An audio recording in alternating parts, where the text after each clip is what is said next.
Hari kedua lagi tu.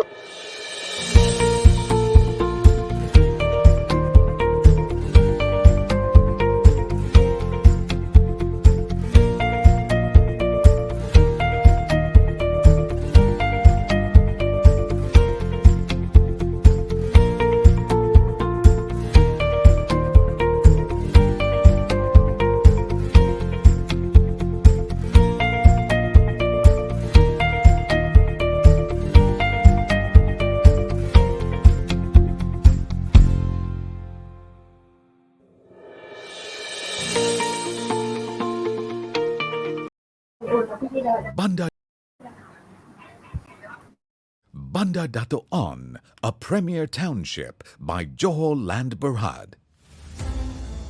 Johor Land Berhad, also known as J-Land, is an integrated property company with activities covering many facets, from property development, construction, property investment, and project management.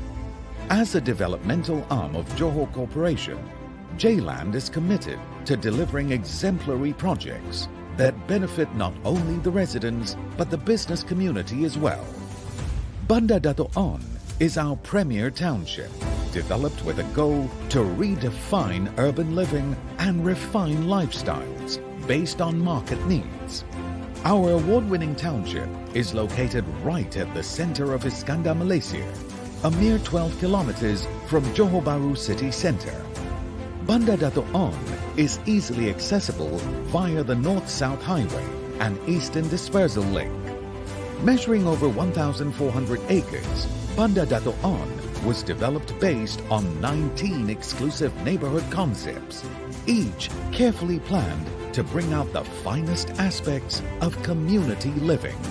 The master plan for the project includes green area and open spaces, dedicated interchange, traffic network strategy, maximized road network design, maximized drainage design, 3C's philosophy, neighborhood concept, with around 17,200 residential and commercial properties in 19 neighborhoods. The concept of the master plan focuses on life cycle assessment, providing all necessary elements for all age groups, as well as for future generations in terms of facilities and products. This includes retirement homes and smart homes. Residents love living at Banda Dato' On. They wanted a place that would be safe, secure, and serene. A place that has enough activity and entertainment for a big family. The township is close to all surrounding amenities, such as banks, hospital, schools, and colleges. Banda Dato' On, a premier township by Johor Land Berhad. Yang di rumah. Bismillahirrahmanirrahim. Assalamualaikum warahmatullahi taala wabarakatuh. Alhamdulillahirabbil alamin wassalatu wassalamu ala asyrafil anbiya'i wal mursalin wa ala alihi wa sahbihi wa barik wasallim ajma'in. Selamat pagi. Salam Ramadan al-Mubarak kepada semua. Okay, hari ini dah masuk hari yang ke-20 kita berpuasa. 20 kalau tak silap saya kan. Kita dah pun melangkah ke 10 hari terakhir 10 malam terakhir Ramadan. pada tahun ini. Apa khabar tuan-tuan dan puan semua? Bersama saya Aizat Ismail, Pegawai Hartanah dan juga founder Hartanah dan Anda. Pagi ini sebenarnya kita berasa bertuah kerana dapat bersama-sama dengan anda semua secara live dalam rancangan segmen Hartanah bersama saya Aizat Ismail di Facebook page Johor Land Berhad dan juga Hartanah dan Anda. So untuk pagi ini sebenarnya ada topik yang menarik yang akan saya kongsikan bersama dengan tuan-tuan puan semua, dan saya sebenarnya tak berkesorangan. Saya ada rakan saya, kejap lagi saya akan panggil dia untuk bersama-sama kita pada pagi ini. Okay, dan sebelum tu kita just sembang-sembang kosong dulu. Kita nak pastikan lebih ramai lagi kawan-kawan kita yang ada kat luar sana tu untuk join bersama pada pagi ini. Jadi saya nak mohon bantuan tuan-tuan puan semua yang dah mengikuti rancangan live ni untuk melakukan dua perkara. Apa dia dua perkara tu? Yang pertama, saya nak mohon bantuan tuan-tuan puan semua untuk tekan button share. Tekan button share. Nampak button share dekat bawah tu kan? Ada satu button share tu, tolong tekan button share tu. Kongsikan rancangan live ni kepada rakan-rakan yang lain supaya kita boleh tarik lebih ramai lagi kawan-kawan kita untuk join kita bersama pada pagi ni. Okay? Sudah pastinya memang banyak manfaat yang akan mereka perolehi. Tuan-tuan puan juga akan perolehi banyak manfaat, dan sepanjang bulan puasa ni apalah salahnya kalau kita bantu-bantu tekan je button share tu, tolong kongsikan rancangan live ni kepada rakan-rakan kita di luar sana untuk tarik mereka bersama pada pagi ni. Okay, itu yang pertama. Yang kedua, saya nak mohon bantuan tuan-tuan puan semua, siapa yang dah join rancangan live ni boleh masukkan dorongan komen. Okay, apa yang nak dimasukkan dorongan komen tu? Boleh tuan-tuan puan bagi salam, nak ucapkan selamat pagi, ataupun nak ucapkan salam sejahtera ke apa-apa sajalah. Masukkan dorongan komen, sebab nanti komen-komen yang tuan-tuan puan letakkan tu, saya tahulah siapa yang ada bersama-sama dengan saya pada pagi ni, dan bolehlah saya menegur tuan-tuan puan semua. Kita boleh sapa menyapa, mengenali antara satu sama lain. Barulah mesra kan, orang kata kan. So siapa-siapa yang dah join rancangan live ni, tolong lakukan dua perkara. Yang pertama, tekan button share, dan yang kedua, tolong masukkan ruangan komen supaya saya tahulah yang tuan-tuan puan ada bersama-sama dengan saya pada pagi ni. Saya nampak nama Ria Alisha. Okay, terima kasih. Waalaikumsalam Cik Ria. Okay, nama Sikit Eng pun ada. Selamat pagi Mr. Sikit Eng. Okay, Tuan Azli Dahlan Eli. Waalaikumsalam. Tuan Fakar Zirul pun ada. Waalaikumsalam dan selamat pagi coach. Okay, terima kasih. Tuan Aiman Jamaluddin, line clear. Okay, terima kasih banyak-banyak. Siapa yang dah join ni, tolong bantu. Tolong bantu pula kan. Bantu saya untuk kongsikan rancangan live ni, tarik lagi kawan-kawan kita. Siapa-siapa yang dekat luar sana tu, daripada diorang tak buat apa-apa kat luar tu, joinlah bersama-sama untuk sesi live kita pada pagi ni. Okay, sahabat-sahabat yang berada di Johor, saya percaya sekarang ni mungkin tengah bekerja sebab Johor hari ni hari kerja kan. So mungkin yang berada di tempat-tempat lain macam di Kuala Lumpur, di Selangor, okay, hari ni merupakan hari cuti Ahad kan. Jadi selamat bekerja kepada sahabat-sahabat, rakan-rakan yang berada di Johor. Okay, dan selamat berehat, beristirahat di rumah bagi rakan-rakan yang berada di luar di negeri-negeri lain lah yang tak bekerja pada hari ini. Okay, terima kasih banyak-banyak. Saya nampak nama Azni Yusof. Waalaikumsalam. Ya, tengah kerja ni. Okay, Mr. Sikit tengah kerja. Okay, selamat bekerja Mr. Sikit. Okay, so siapa-siapa yang tengah bekerja tu, teruskan bekerja. Sambil-sambil bekerja tu, bolehlah tengok kita bersiaran secara live. So kalau misal kata ada soalan-soalan yang ingin tuan-tuan puan ajukan, okay, saya akan buka sesi untuk soal jawab tu di hujung rancangan live ni insyaAllah. Okay, dan boleh simpan dulu soalan tu, ataupun nak highlightkan, masukkan terus dalam ruangan komen pun boleh, tapi bukan sekarang. Tunggu sekejap lagi, bila saya buka sesi untuk Q&A, sesi untuk soal jawab tu, barulah tuan-tuan puan masukkan soalan-soalan tu di dalam ruangan komen. Okay, so for the time being ni, okay, kita dengar dulu perkongsian daripada saya dan juga perkongsian daripada sahabat saya, Encik Wira, okay, yang akan bersama-sama kita sebentar saja lagi. Okay, so pagi ni macam yang kita dah war-warkan beberapa hari yang lepas tentang topik yang kita ingin bincangkan, nak deko, nak reno, apa yang kita perlu tahu. Okay, saya percaya ramai di kalangan tuan-tuan puan yang berada di luar sana sedang berkira-kira untuk melakukan dekorasi ataupun renovasi rumah yang tuan-tuan puan ada sekarang ni. Sama ada rumah tu dah lama beli ke, ataupun mungkin rumah tu baru saja dibeli. Beli dengan siapa? Terutamanya dengan Johor Land Berhad lah kan, kita punya penaja pada pagi ni kan. So bila beli rumah baru, biasanya kita ni dah teruja untuk melakukan renovasi, dah teruja untuk melakukan dekorasi, interior design orang putih katalah kan, nak buat living hall macam mana, nak buat dining hall macam mana, nak buat kitchen kita macam mana, nak buat bilik tidur kita macam mana. Jadi masing-masing dah nampak dah peluang untuk mengadakan renovasi dan juga interior design untuk rumah kita tu. Tapi sebelum tuan-tuan perempuan memulakan langkah untuk memulakan renovasi ataupun dekorasi tersebut, apa kata kalau kita dengar daripada pakar, saya bawa sahabat saya ni daripada jauh, daripada Gombak tuan-tuan perempuan, daripada Gombak untuk bersama-sama dengan kita pada pagi ni. Okay, sahabat ni saya kenal dah lama dah tuan-tuan perempuan, sejak saya daripada dalam perut lagi. Sejak saya kecil lagi, betul daripada dalam perut, bukan saya tipu. Sebab apa? Arwah mak saya dengan mak dia ni merupakan sahabat baik, dan ayah dia dan juga ayah saya pun merupakan sahabat baik.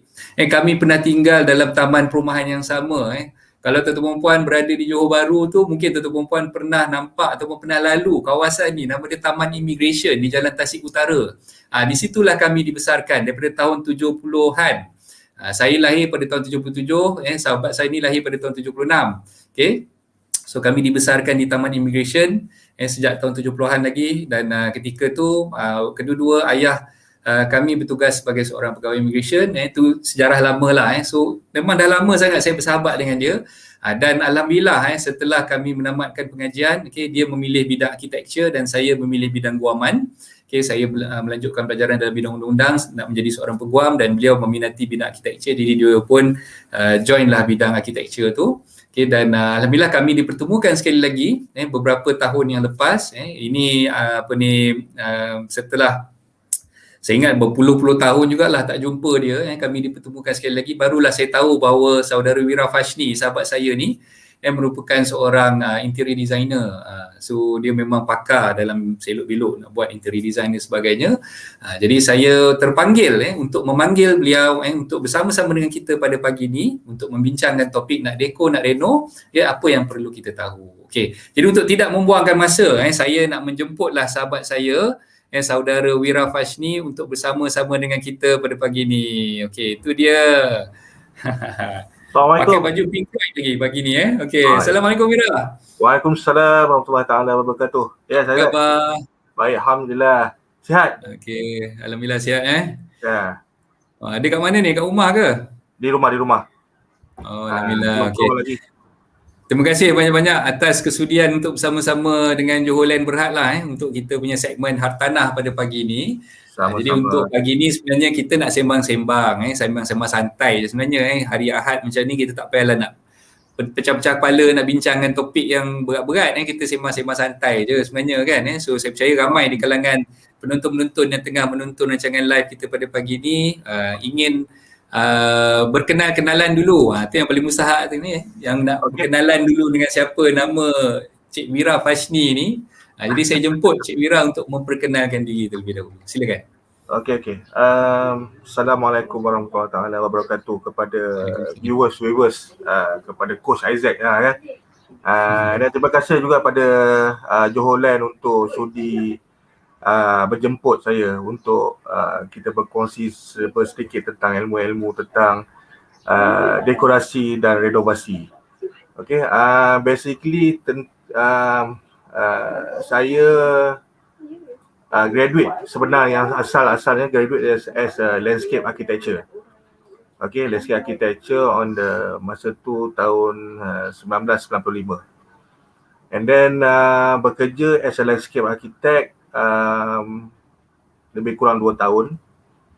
And then join satu company architecture, Proding Alam Bina, which is yang masa tu landscape is one of the in-house punya department lah.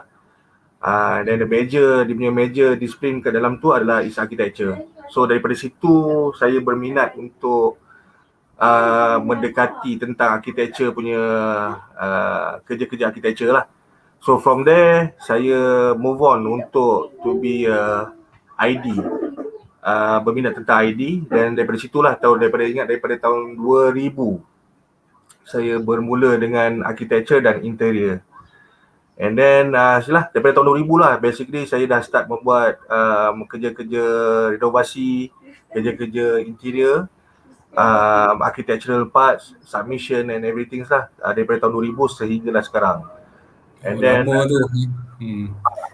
so insyaAllah kalau sekiranya ada kemusykilan tentang interior, tentang architectural ataupun tentang apa-apa juga yang tentang submission maka boleh bertanya kemudian nanti, dan saya seboleh-boleh saya akan cuba menjawab sebaik yang mungkin.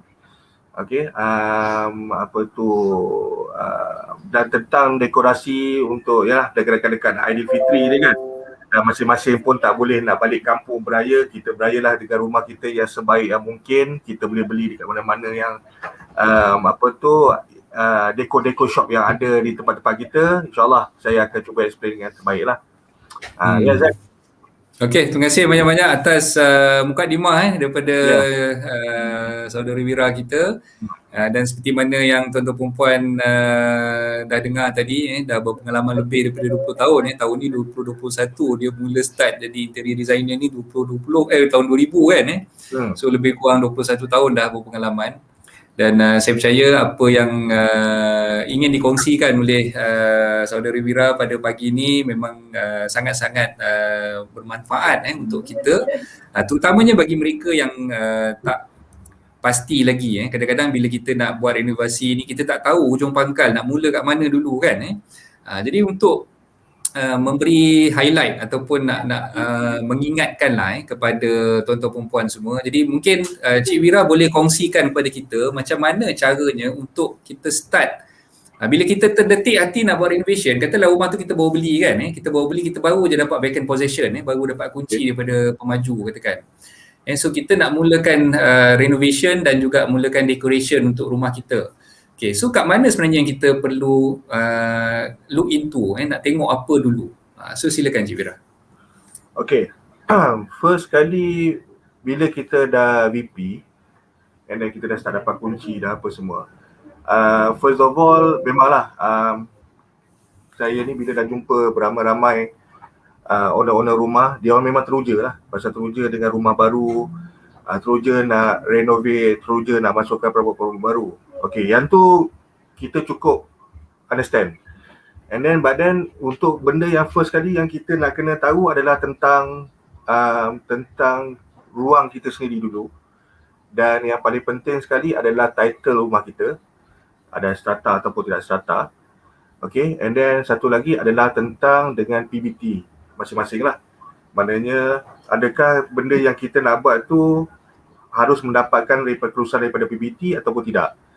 Okey, ada yang saya biasa alami, yang banyak saya dengar daripada previous yang owner yang sebelum tu ada panggil kontraktor datang untuk buat apa semua tanpa di-explainkan yang rumah dia perlu disubmit kepada PBT. Okey, benda yang pertama sekali yang paling penting adalah submission kepada majlis lah. Untuk dapat kelulusan tu lah kan. Ya betul. Pasal apa benda ni akan ada efek di kemudian hari. Kalau sekiranya benda ni masa kita tengah buat construction, tengah buat renovation, PBT datang dan tanyakan approval dan kita tak dapat tunjukkan approval tu kepada penguasa, dan masa tu akan timbul lah. Immediate akan stop the work masa tu, dan dia akan tengok balik dan akan buat saman, iaitu lebih kurang 10 kali saman daripada fee yang sepatutnya dibayar lah.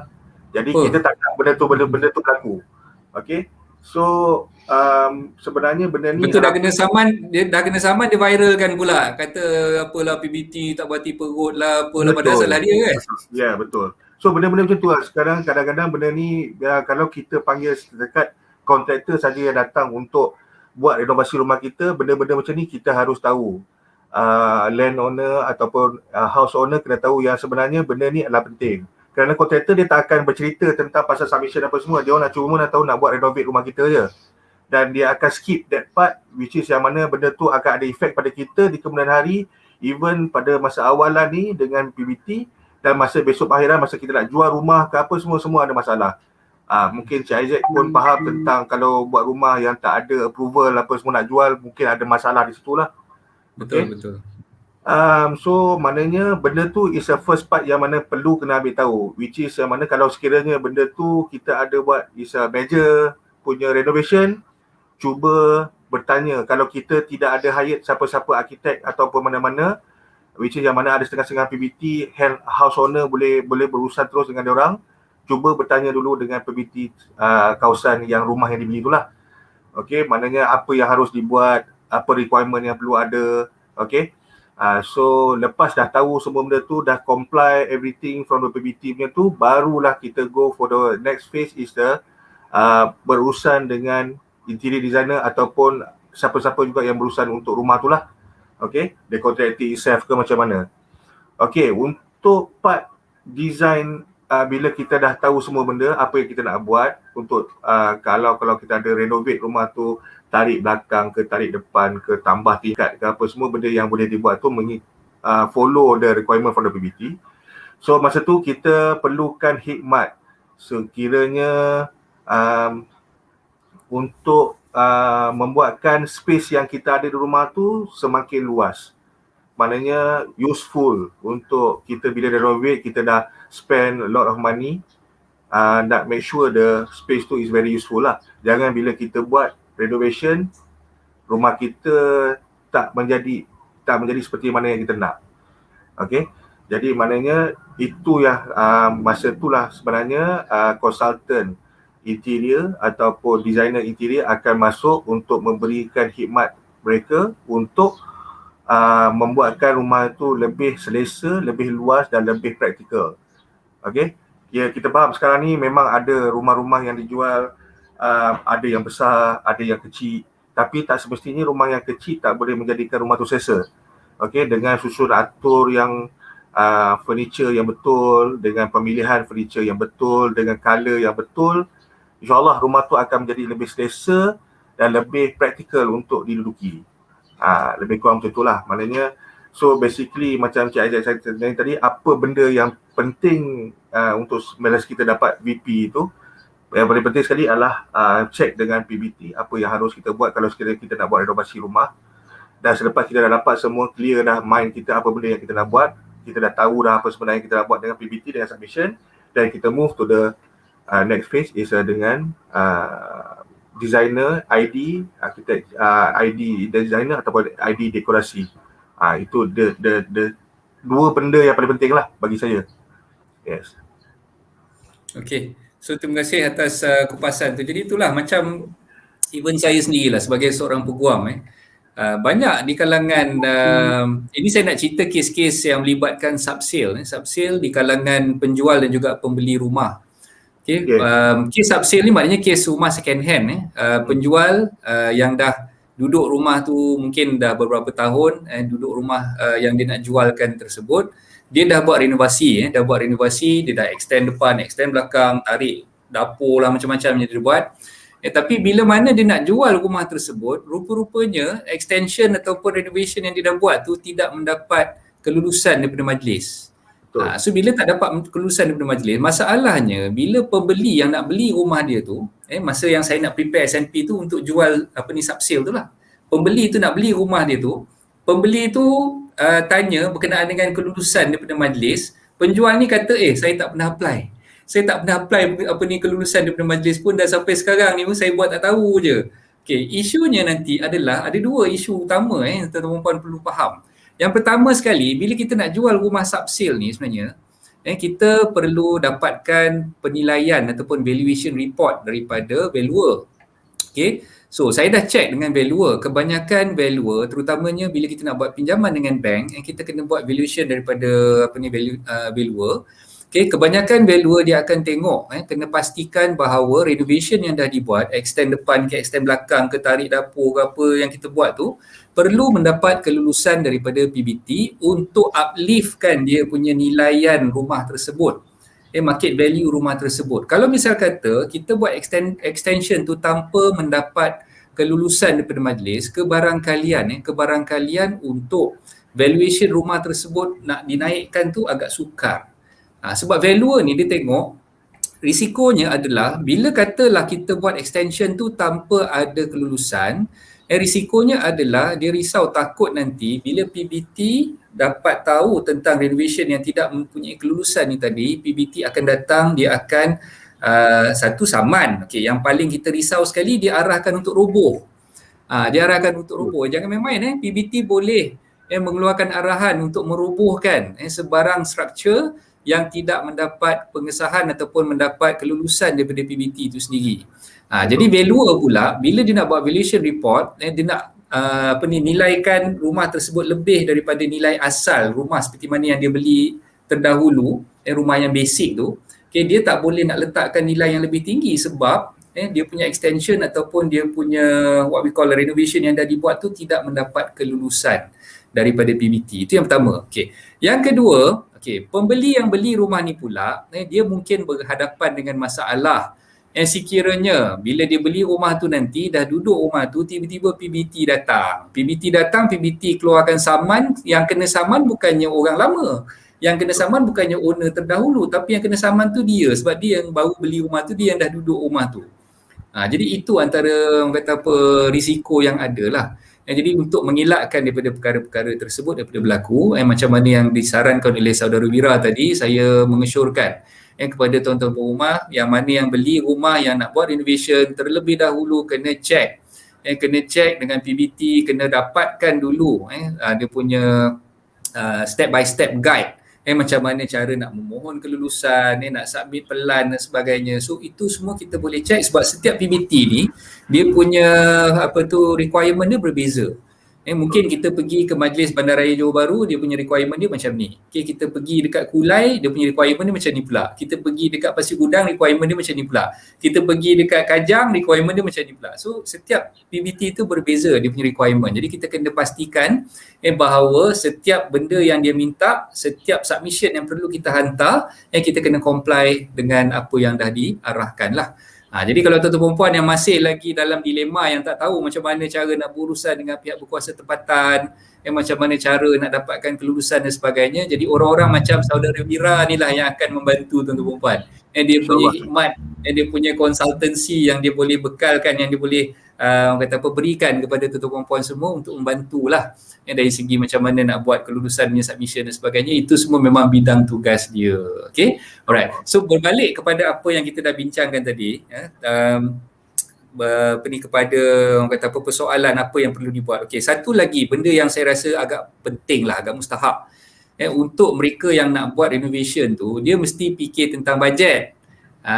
Dia nak buat, mungkinlah dia bajet ciput je, tapi nak buat itu, nak buat ini, nak tambah tu, nak tambah ni kan. So macam bajet dia banyak sangat kan. Jadi saranan Cik Wira macam mana? Kalau kita tengok kepada tadi kita dah bincang tentang submission dan sebagainya. Jadi mungkin kita boleh terangkan kepada viewers yang ada pada pagi ni. Kalau katalah nak buat renovation tu, mungkin anggaran kos. Anggaran kos tu dia kira macam mana? Sebagai kontraktor, sebagai orang yang bertanggungjawab untuk buat renovasi ke atas rumah tersebut, macam mana sebenarnya kontraktor ni menilai dan meletakkan harga untuk kerja yang mereka lakukan? Jadi mungkin Cik Wira boleh kupas tentang benda tu. Bila kita dah selesaikan bab-bab tentang submission, BBT apa semua, bila dah tempoh yang kita dapatkan approval tadi kita dah dapat, maknanya kita dah boleh menjalankan tukar-tukar renovasi lah. Mana semasa tu kita sudah dapatkan permit untuk merenovasi rumah kita. Masa tu kita akan start jalankan lah. Maknanya kemungkinan besar masa tu kita dah bermula dengan reka bentuk, space planning apa semualah. Jadi basically benda ni bergantung kepada house owner, siapa yang dipanggil untuk datang buatkan reka bentuk rumah dia.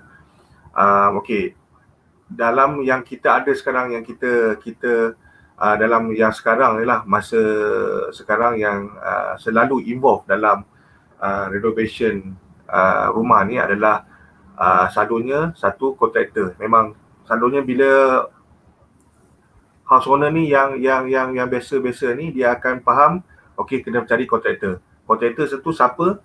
Tak kisahlah siapa-siapa kontraktor yang dia kenal. Kadang-kadang dia kenal daripada kawan dia yang advice, yang bagi cadangan, dia jumpa dekat taman yang sama. Tak ada masalah nak panggil siapa-siapa pun, kontraktor ke, kontraktor tu adalah orang tempatan ataupun orang luar. Since dia pernah buat rumah apa semua, bermakna dia biasa untuk membuat renovasi. So bila kita panggil diorang, experience diorang adalah membuat rumah, maknanya merenovasi rumah. Diorang tak ada experience tentang benda-benda yang lain lah. Dan maknanya sekarang ni apa yang boleh dia explain kepada house owner tu adalah Okay, mostly adalah structure, macam mana nak buat benda tu, kat mana yang perlu ada kolom, kat mana yang perlu ada beam, yang mana yang boleh pecah, yang mana yang tak boleh pecah. Tapi tanpa mengira struktur rumah tu sendiri. Okay, maknanya kadang rumah-rumah tertentu ni pasal dia ada sistem-sistem struktur yang tertentu, yang mana yang kita kena ambil kira, adakah kita patut untuk pecah wall tu ke ataupun tiang tu apa, iaitu kita bergantung, kita kena lihat balik kepada struktur plan yang asal rumah tu. Okey, jadi itu adalah kontraktor biasa. Ada juga yang akan datang adalah design and build contractor, which is yang mana dia adalah kemungkinan besar daripada konsultan arkitek ataupun konsultan ID, yang mana dia berbuat design dan membuat construction sekali. Okay, design and build contractor, which is yang mana yang ni boleh mendatangkan penjibatan daripada segi kos, disebabkan oleh dia come with a construction with a design. Maknanya design tu most probably telah diabsorb ke dalam construction punya parts. Maknanya tak perlu ada pembayaran fees dia untuk design apa semua, pasal dia telah dikirakan sebagai dalam construction. Maknanya design and build punya consultant ni lebih terbukti dia punya kesannya adalah disebabkan dia orang ni adalah partly dia orang ni adalah arkitek ataupun interior designer. Okay, dia orang akan design space planning yang sebaiknya mungkin untuk terus kepada construction. Okay, so maknanya sekarang ni itu adalah yang part yang kedua. Yang ketiga adalah designer sendiri. Maknanya dia cuma buat design sahaja. Maknanya tuan rumah ataupun house owner kena bayar design fee. Which is maknanya selepas selesainya phase design apa semua, space planning apa semua, owner akan bayar fee tu kepada designer tu, dan design tu the house owner boleh bawa kepada mana-mana kontraktor untuk dibuatkan construction. Okay, so mana ada 3 phase kat situ, maknanya kontraktor saja ataupun design saja ataupun design and build. Maknanya kita ada 3 phase kat situ, yang mana bergantung kepada kita punya bajet. Okay, macam saya cakap tadi, kalau designer tu kita kena bayarlah design fee dia. Dia tentu kena bayar. Kalau dia katakan rumah tu besar, mungkin dia kenakan 10% daripada overall cost rumah tu. Katakan rumah tu renovation dia is RM300,000, bermakna dia kena bayar RM30,000 untuk fee saja kepada designer tu, untuk dia keluarkan semualah, maknanya daripada space planning, 3D,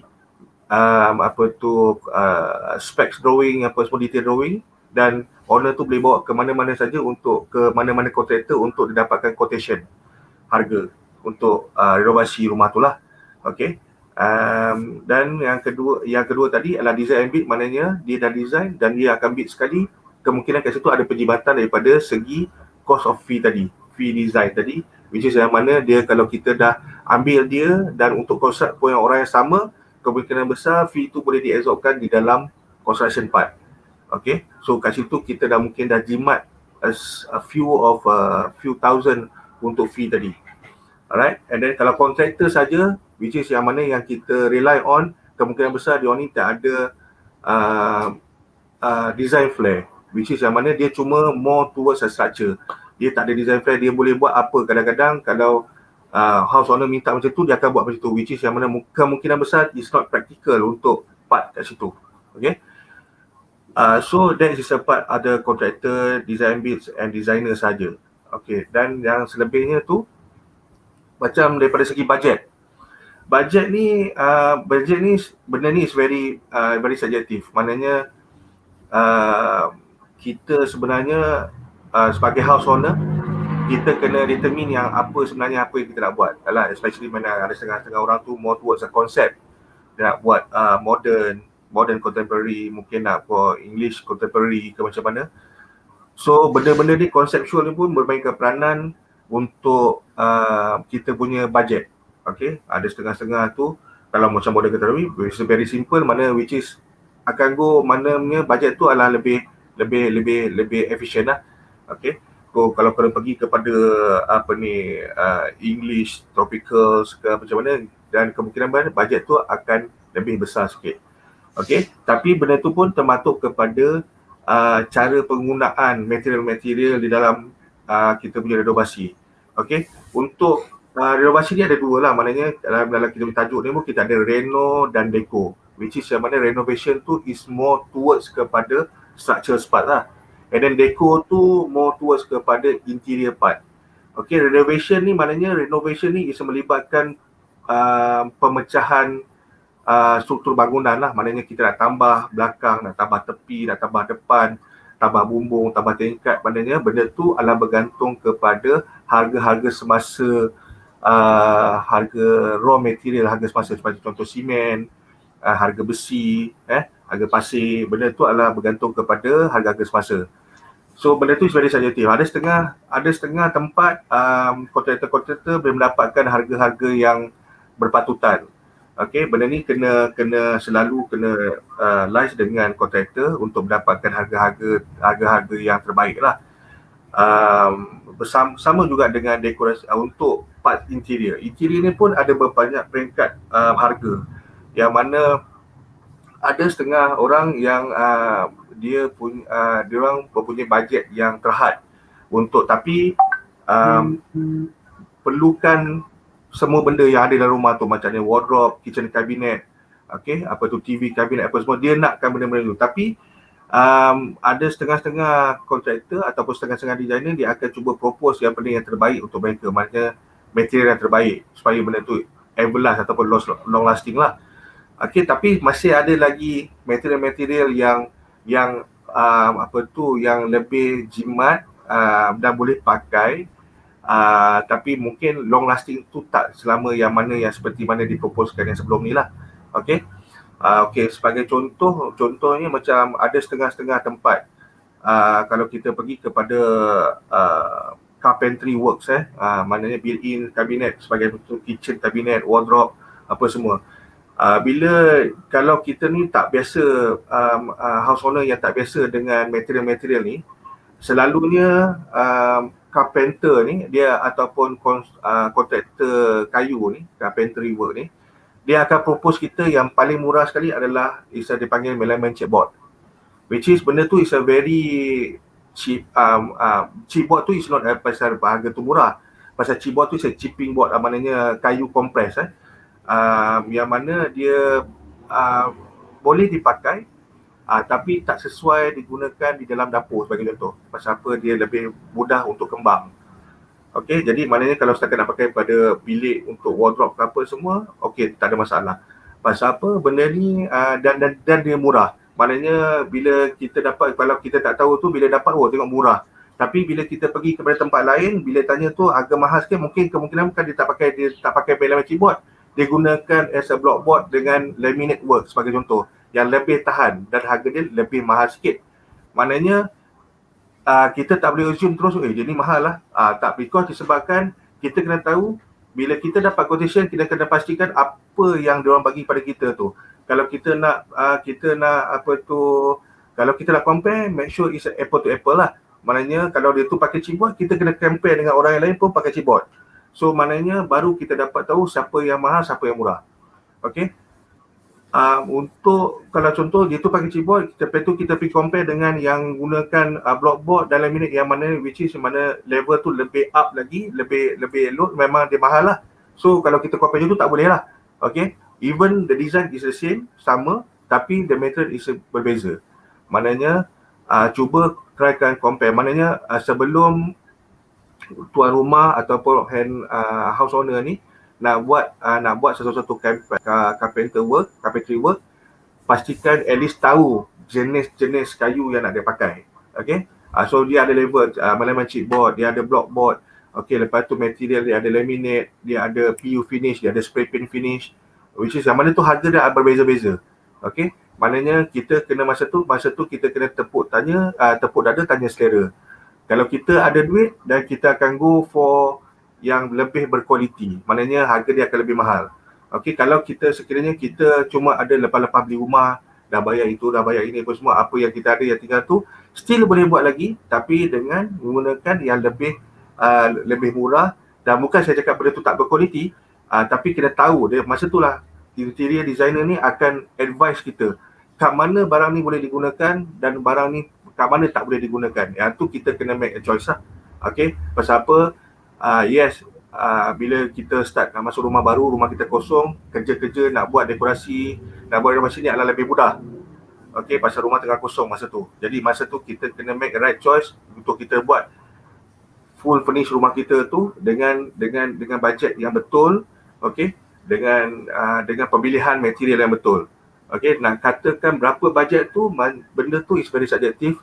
Kena tanya dan cuba sebelum buat tu jangan tergopoh-gapar, cuba tanya kawan-kawan yang dah pernah buat renovation, apa benda masalah dia, yang kalau dia pakai material yang cik buat apa masalah dia. Okey, berapa harga dia lebih kurang. Masa tu kita dah dapat lah at least guideline harga-harga tertentu tu macam mana. Okey, kemungkinan besar harga di Johor Bahru dengan harga Kuala Lumpur tak sama mungkin. Material daripada harga raw material apa semua mungkin berbeza sedikit daripada harga di sini. Okey, tapi insya-Allah kalau house owner tahu apa yang dia nak buat, apa yang dia plankan, dan dia study sedikit dulu apa benda yang material-material yang ada di dalam pasaran kita di Malaysia ni, insyaAllah sebenarnya dia tak sedang ditipu lah. Okay, maknanya dia dah full aware apa benda yang dia nak guna pakai dekat rumah dia. Sebagai contoh sekarang ni, contoh IKEA. Okay, IKEA dia dah gunakan dia dah sediakan the range of design untuk kita punya dapur, untuk kita punya bilik apa semua. Tapi adakah barang-barang IKEA tu adakah dia berbaloi dengan duit kita? Itu kena bergantung tengok pada material yang pakai. Kalau sofa, kalau tanya saya, benda tu dia punya range dia bukanlah range yang terbaik. Okey, dia masih ada lagi pasal digunakan untuk boleh digunakan lah. Maknanya tapi dia bukan dalam range terbaik. Tapi dia ada juga yang set yang digunakan yang range yang terbaik, yang which is yang mahal. So bila buat comparison ni, harga, kalau kan kenapa IKEA ataupun ada setengah contoh macam Signature Kitchen, okay, atau macam Unity Kitchen boleh offer harga yang murah, okay, berbandingkan dengan dia pergi jumpa kepada satu-satu designer yang buat design ambit sebagai contoh. Okay, kat sini saya perlu explainkan di mana Signature Kitchen, IKEA, Unity Kitchen dan sebagainya so ni dia more towards quantity. Dia orang buat mass production, which is kalau kita faham bila mass production ni dia orang boleh dapat harga yang murah. Okey, maknanya dia keluarkan secara banyak. Okey, secara banyak maknanya design tu adalah repetition design, which is kemungkinan besar dalam satu taman kita tu mungkin ada 2-3 orang yang guna benda yang sama. Okey, jadi kepada designer yang mana yang dia orang buatkan harga ni design ambit sebagai contoh, dia dah designkan rumah kita secara custom. Okay, which is yang mana kemungkinan besar benda tu tidak akan sama dengan apa yang ada di dalam pasaran. Pasal benda tu boleh di request by the owner, dia kat mana dia nak laci dia, kat mana dia nak pintu dia, kat mana yang nak kat sink dia, benda tu semua boleh disusun dan didesainkan mengikut cita rasa tuan rumah. Okay, itu satu.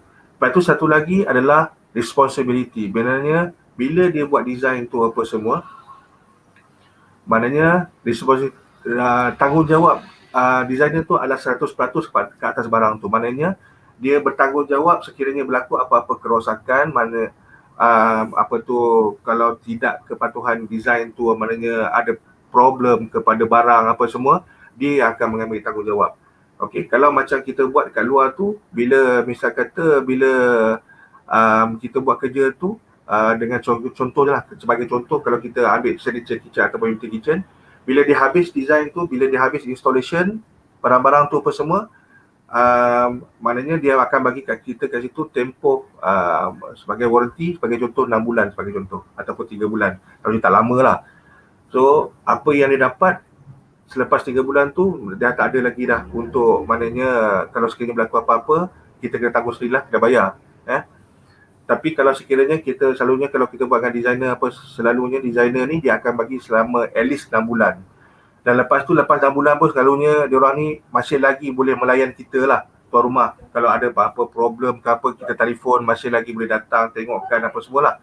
So maknanya tanggungjawab diorang tu lebih besar, because diorang yang berurusan dengan the carpenter, diorang berurusan dengan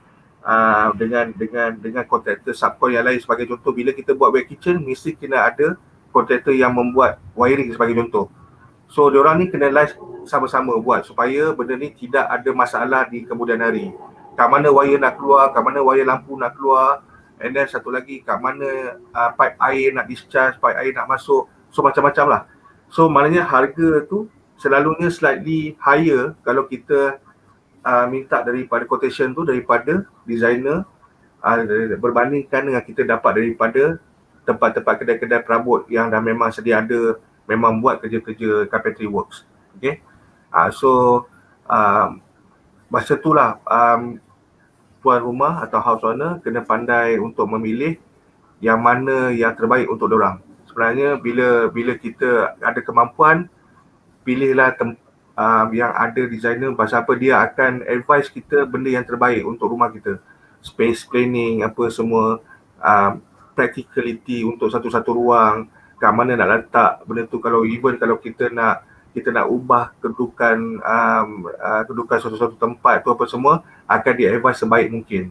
Okay, so maknanya 2 in 1 lah. Kalau kita buat dengan designer, semua space kita boleh touch, kita boleh bagi advice. Kalau kita cuma go for the carpentry work sebagai contoh, bahasa kita Senator Kitchen tu, dia cuma advise kan kawasan-kawasan tertentu saja yang mana kita nak buat.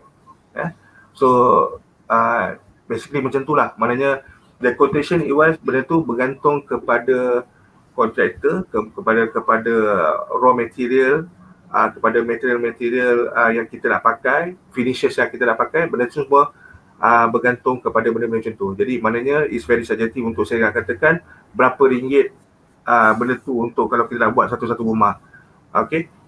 Dan juga conceptual rumah tu sendiri, kalau kita nak go for the design yang simple, minimalist sebagai contoh, mungkin dia akan murah. Okay, kalau kita go for the more towards design yang lebih detail apa, mungkin harga tu akan lebih tinggi lah harga dia. Ya. Okay, Cik Azad. Okay. Terima kasih banyak-banyak kepada Cik Wira atas penerangan dengan detail apa yang dah disampaikan tadi. Baru kita faham lah sekarang ni kan. So kebanyakan daripada owner-owner rumah yang ada kat luar sana, bukan nak kata owner rumah kat luar sana, saya pun dulu macam tu juga kan. Bila nak renovate rumah, kita ni suka beli majalah. Zaman-zaman tu mana ada internet lagi kan. Masa mula-mula saya beli rumah, saya ingat lagi. First rumah saya beli tahun 2003. Jadi bandar Tunisia On di Ceras lah. 2003 saya beli rumah, masa tu nak buat sendiri konon-kononnya kan. Kita nak buat interior design sendiri, nak touch up sana, touch up sini, buat sendiri kan. Jadi nak buat sendiri tu tak ada cara lain, kita belilah majalah. Beli majalah, masa tu yang popular Anjung Seri lah kan. Beli majalah, kita tengok lah, gambar dalam majalah kan cantik kan. Ni cantik lah kan. Sampai berpuluh-puluh design ada kan. So majalah pun sampai dah 5-6 buah majalah dah beli. Lalas end up benda tu hanya tinggal orang kata apa, panduan sajalah. Yang kita buat tu tak jadi pun. Macam mana ada dalam majalah tu, tak jadi sebiji, tak jadi macam tu kan. So tu yang saya rasakan hikmat seorang perunding dalaman ni memang perlu sebenarnya. Interior designer, macam mana cara kita nak decorate rumah, mereka ni lebih faham. Macam tuan-tuan perempuan tengok di TV pun sekarang ni ada macam-macam rancangan, baik di TV swasta ataupun TV kita RTM ke apa kan. So banyak rancangan-rancangan yang berkaitan dengan dekorasi. So kita boleh dapatkan gambaran macam mana sebenarnya bila kita engage dengan interior designer, kita ambil khidmat diorang datang ni dengan package tuan-tuan perempuan. Bukan diorang datang terus suggest macam tu saja. Dia pun akan tengok kesesuaian dengan ruang dalaman rumah kita berapa besar. Lepas tu bilik yang kita nak renovasi tu apa yang kurang kat situ, mungkin pencahayaan dia tak berapa terang. So mereka ni akan suggest, okay, lampu apa yang sesuai. Okay, kalau misalnya kata pakai cat apa yang sesuai. Jadi diorang ni yang sebenarnya lebih arif. Macam Cik Wira ni lah, dah lebih 20 tahun lah jadi interior designer kan. So kita memang perlukan kepakaran mereka berdasarkan pengalaman mereka tu lah. Okay, saya baca sekejap komen-komen yang keluar ni. Saya highlightkan sekejap. Okay, Mr. CK tadi ada bagi komen ni, lama dah dia bagi komen ni. Pernah tanya interior designer yang buat show house di Batu Pahat, Taman Mutiara Gading. Mutiara Gading ni one of the Johor Land punya projek Dia charge RM180,000 untuk dekor termasuk perabot tengah sebir saja. Okey.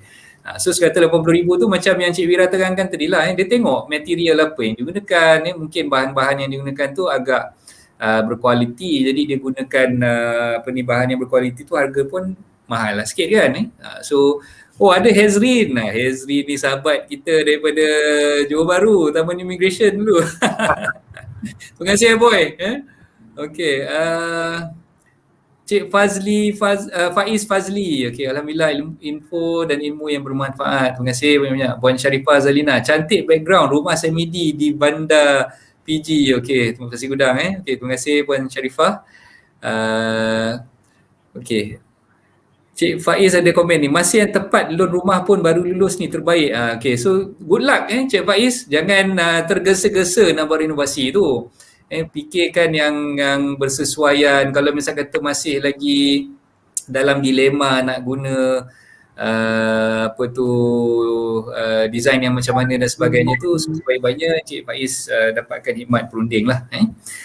Ni siapa ni? Rini ni mungkin kawan kepada anak murid kepada Cik Wira kita ni. Ya betul. Sudah belajar bahasa. Oh ya ke? Tuan Ziadi Zaidun. Okey, sahabat saya, nice perkongsian coach. Okay, terima kasih banyak. Okey, ada soalan sikit ni daripada Tuan Hairi Harun. Salam coach. Waalaikumsalam. Nak tanya, apa jalan penyelesaian kalau pembeli baru mengetahui rumah yang ingin ataupun telah dibeli direnovasi tidak mendapat permit dari majlis? Okey.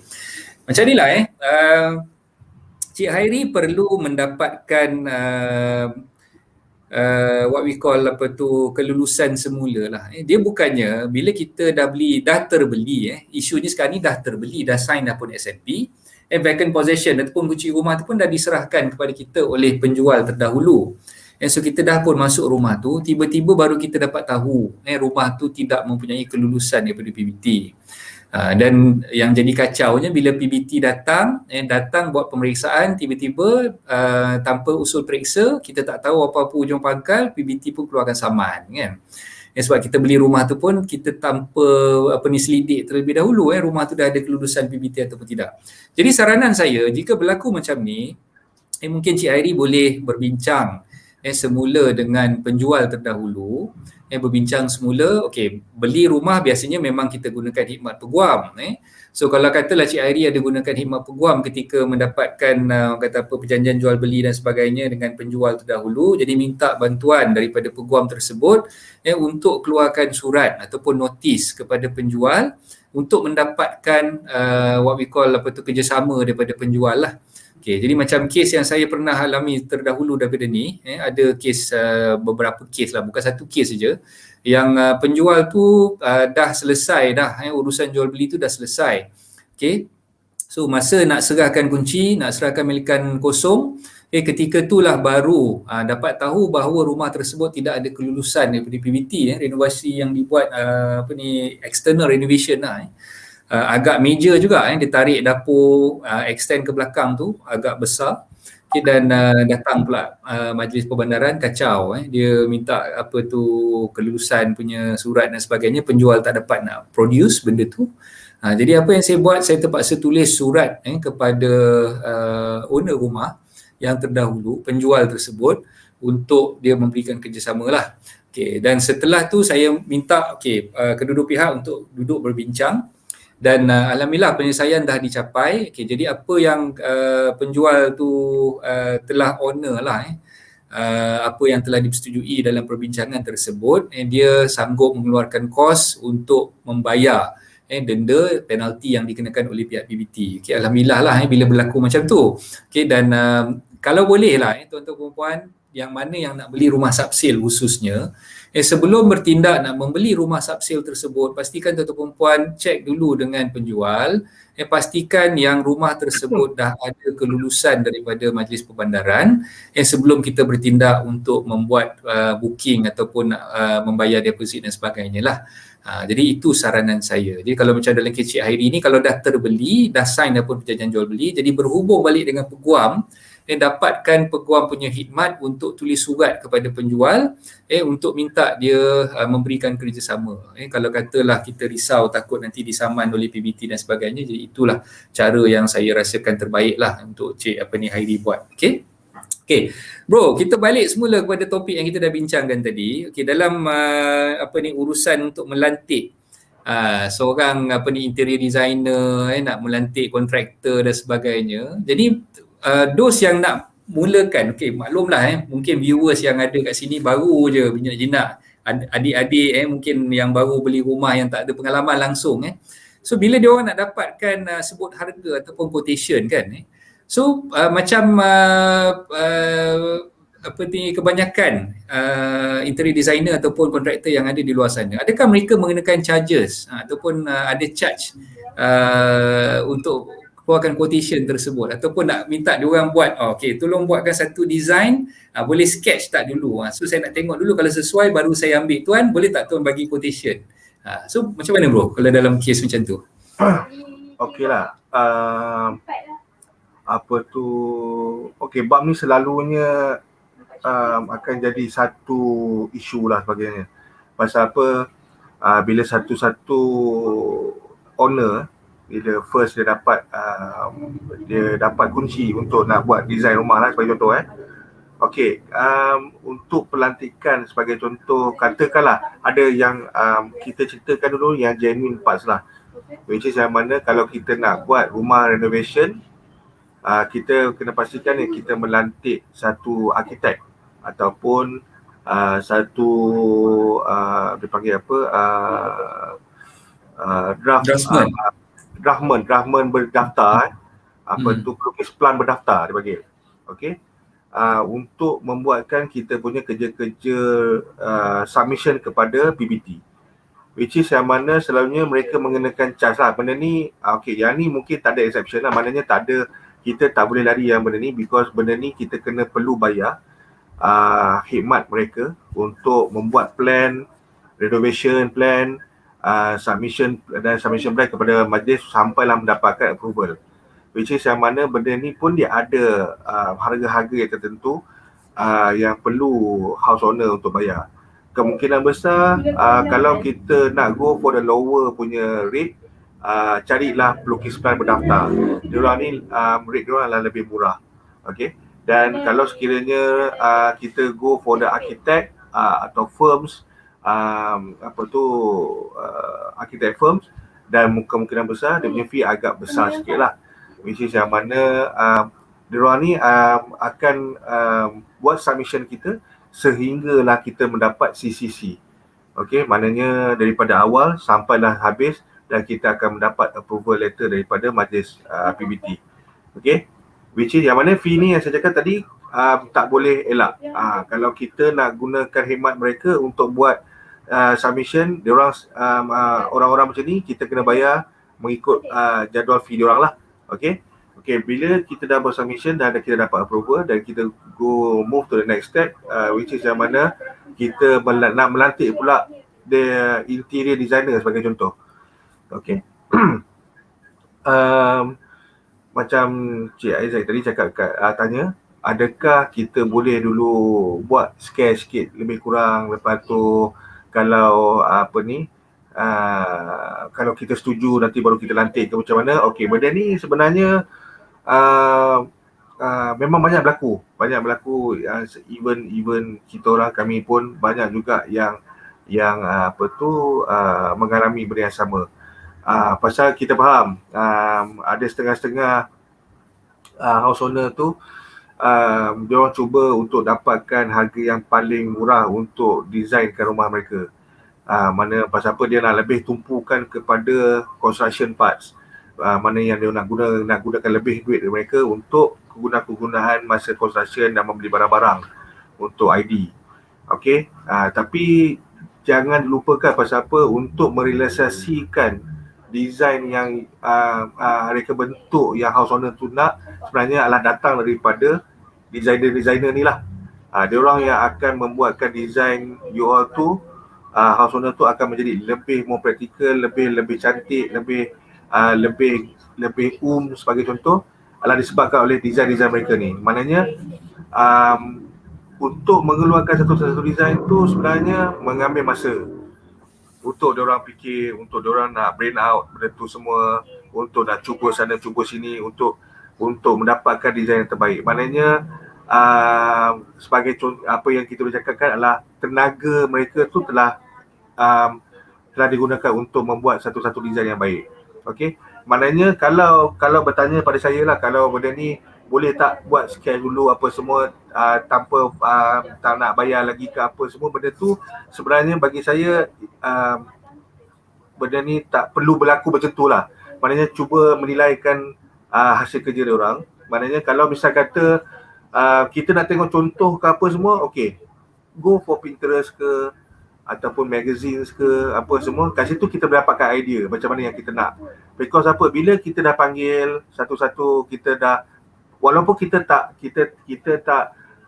apa tu so call kita bagi lagi ataupun letter of appointment, maknanya kita nak gunakan khidmat diorang, tapi once you panggil sebenarnya effort untuk diorang datang mengukur rumah kita, untuk nak buat walaupun satu sketches apa semua, itu adalah effort diorang.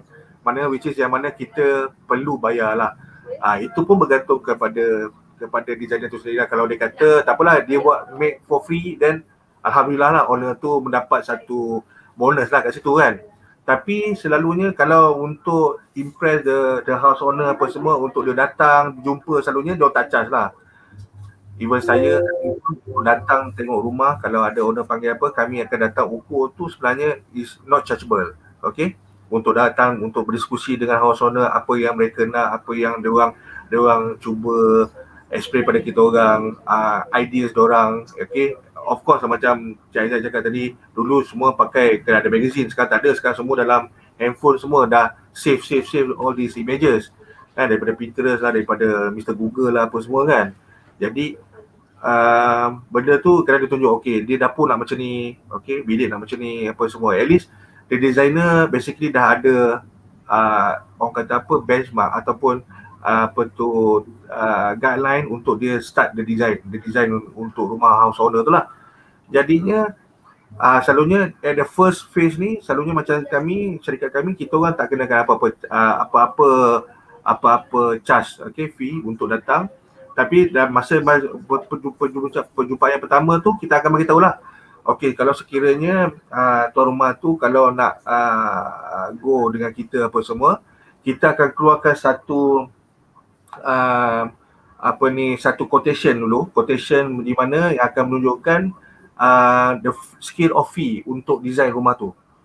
Okey, maknanya okey, kita dah tengoklah rumah ni apa semua. Okey, berapa 3D yang nak dikeluarkan, okey, rumah 3D yang dikeluarkan untuk satu rumah tu. Okey, daripada situ kita akan kira balik dengan space planning, design, itu semua berdebak apa semua. Okey, kita akan keluarkan satu total, which is yang mana that is a design fee lah. That's a design fee. So kita akan submit kepada owner tu. Kalau owner tu agree, dia akan keluarkan deposit dan baru kita akan startkan kerja.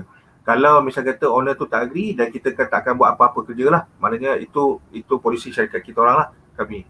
So maknanya to play safe, because sometimes benda ni kita dah pernah berlaku. Kadang-kadang dia kata tak apa, I nak tengok lu design apa semua, nanti kalau okey apa semua, semua ni I memang cari you all je, tak ada orang lain. Okey, itu sebenarnya ayat-ayat klise daripada house owner. Sorry to say that, because benda ni kita orang dah 20 tahun kita orang dah buat benda ni. So we know everything basically. Bukan apa, because kita pun ada staff untuk kita bayar, kita ada gaji yang untuk kita keluarkan. So benda-benda macam ni kita cuba avoid, because tak nak benda ni berlaku. Benarnya okey, kita pun okeylah, disebabkan dia contohnya dia nak dapatkan khidmat kita pun buat. Sekali bila keluar betul dah dapat semua 3D dan apa semua, dia dah dapat, dia suka apa semua, dia terus senyap. Jadi benda tu rugi kepada designer lah, bagi pihak designer. Jadi sekarang ni effort dan masa yang dah dikeluarkan tu kan. Yes. So sebenarnya mostly designer atau syarikat-syarikat kita orang ni, kita very professional, because apa yang kita buat sekarang ni adalah untuk serve the house owner, untuk jadikan dia punya impian tu satu reality lah.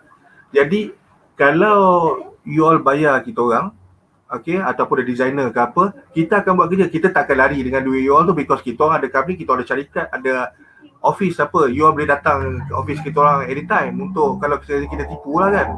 Tapi apa tu, maknanya kita is very passionate untuk buat kerja-kerja ni. Maknanya house owner yang kat luar tu kena faham situasi benda-benda macam ni.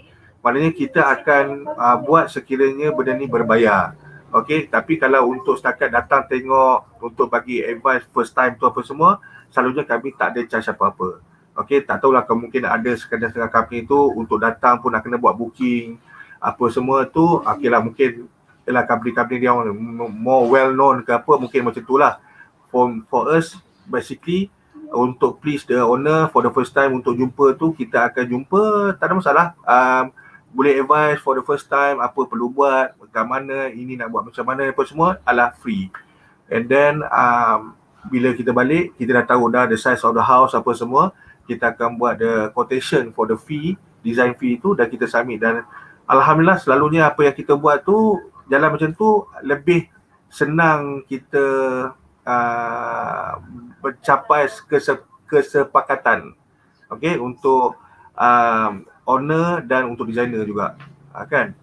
So quotation sebagai contoh tadi Cik Aizah tanya quotation harga rumah tu, benda tu is come after kita dah design semua benda.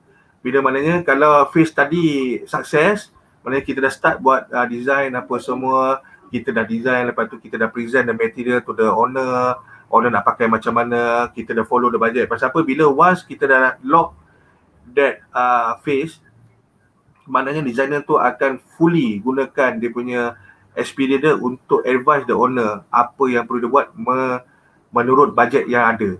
Okay, kita buat benda sebenarnya is follow the owner budget. Kita tak buat, okay, pasal apa, memang first kali kita akan tanya dia sebenarnya budget cik ni macam mana. So dia cakap sebenarnya budget dia macam ni. Pasal apa, kita dah boleh agak lebih kurang kalau dia kata okey lah dengan rumah 2 tingkat macam ni apa semua, kemungkinan besar kalau ada full furnish rumah tu semua ada built-in apa semua, katakan dengan renovation ada tarik belakang tepi apa semua, sebagai contoh 300,000 sebagai contoh. Kalau dia sale benda tu harga yang agak ridiculous, sebagai contoh kita cuma ada bajet 180,000, awal-awal kita akan cakap benda ni tak boleh buat lah macam tu. Kan, pasal apa, kita dah boleh agak harga tu sebenarnya tak boleh mencapai harga macam tu. Dengan ialah dia terus terang cakap, kita pun yang mana-mana yang nak buat tu mostly mesti kena ada profit untuk dia orang juga.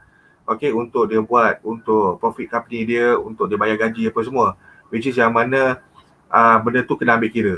Okey, so awal-awal lagi kalau benda tu, kalau bajet tu yang mana dia kata tu benda tu tak menepati kita orang punya target tu, maknanya kita akan cakap tak boleh. So bukan tak boleh tu maknanya kita akan lagi tak boleh tak buat, tak. So kita akan advise balik, betul tak bajet dia banyak tu.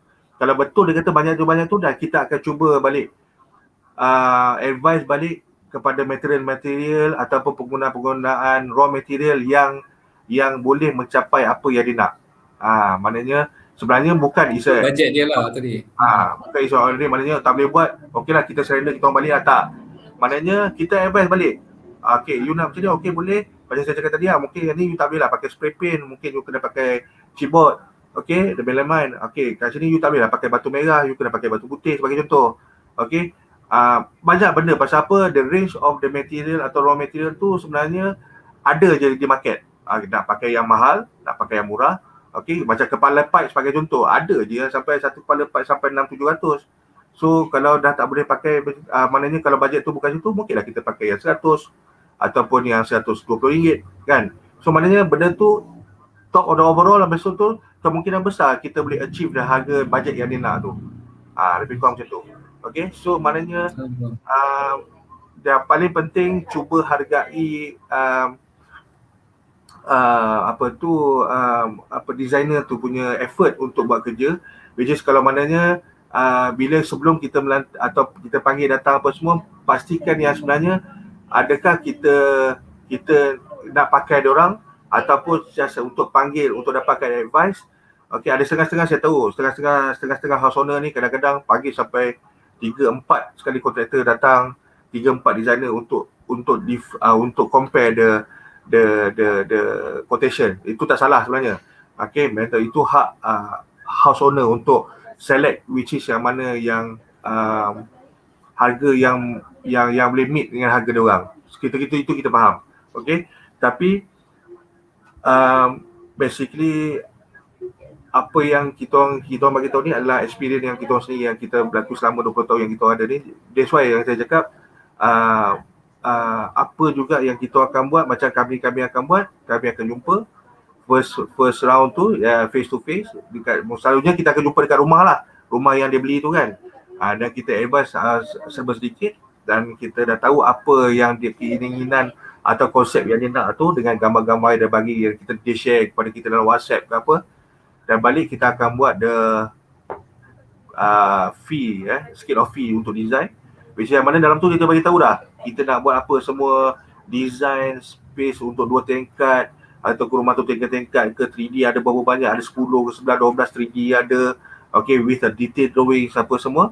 Dan kita dah bagi the quotation dan kita bagi kepada owner. Kalau owner tu, dan selalunya harga-harga tu pun masih lagi boleh didiskaunkan lah. Biasalah itu macam mana pun apa orang kata apa, praktis untuk harga diskaun ni itu biasa. Mana selalunya jarang lah kita jumpa bagi-bagi harga terus approve je kan. Mesti cakap boleh diskaun lagi tak apa semua, okey boleh. Selalunya all this company apa semua kita allow untuk benda-benda itu, tapi kita tahu dah harga yang kita boleh letak untuk profit syarikat masing-masing lah. Okey, macam saya cakap lagi sekali, syarikat-syarikat ataupun designer-designer yang ada di luar sana yang mana kita buat kerja ni adalah sebenarnya itulah periuk nasi diorang, di mana dia nak bayar syarikat, overhead diorang apa semua, maknanya still have a profit yang mana dia kena buat untuk kelangsungan syarikat diorang tu sendiri. Okey, jadi kalau tanya boleh tak, kalau tak bayar memang tak boleh lah kan. Maknanya kena respect all the effort yang ada designer kat luar sana, because selalu saya dah banyak dengar yang junior kadang tak ada, Cik Wira, kita orang buat orang tak bayar apa semua. That's the thing yang mana yang orang-orang baru junior ni pergi, selalunya yang terkena selalunya benda-benda macam ni lah. Diorang selalu percaya dengan ayat-ayat klise tu, kalau you buat yang ni nanti saya bagi lagi satu rumah lagi apa semua. Itu ayat standard lah. Kan, mana you bagi yang murah yang ni, nanti satu rumah lagi nanti saya akan bagi. That is all the things yang selalunya saya akan cakap balik, tak apa, yang rumah yang tu kita kira kemudian lah. Kita kira lagi rumah ni dulu kan. So make sure kita benda ni kena faham the both side lah, maknanya the house owner and the consultant itself. Basically benda ni boleh bawa bincang. Okay, tengoklah macam mana apa yang dia orang boleh bagi free, apa yang dia boleh absorb. Sebenarnya benda ni bila kita bincang betul-betul, kita boleh dapatkan satu kata sepakat yang lebih mutual lah, kan, lebih mutual. Maknanya discuss apa, jangan terus bercakap okey sebenarnya kita orang apa tu, kalau ni sebenarnya kita orang tak ada bajet lah untuk fee apa semua. Tak, discuss first, because sometimes the designer atau consultant tu dia punya expectation orang untuk nak buat design satu-satu design tu. Maknanya dia orang pergi tu dengan harapan untuk dapatkan projek tu, dia orang dengan harapan kita dapat lock the project, dapat payment for that, deposit apa macam tu lah lebih kurang. Jadi selalunya expectation orang tu tinggi lah.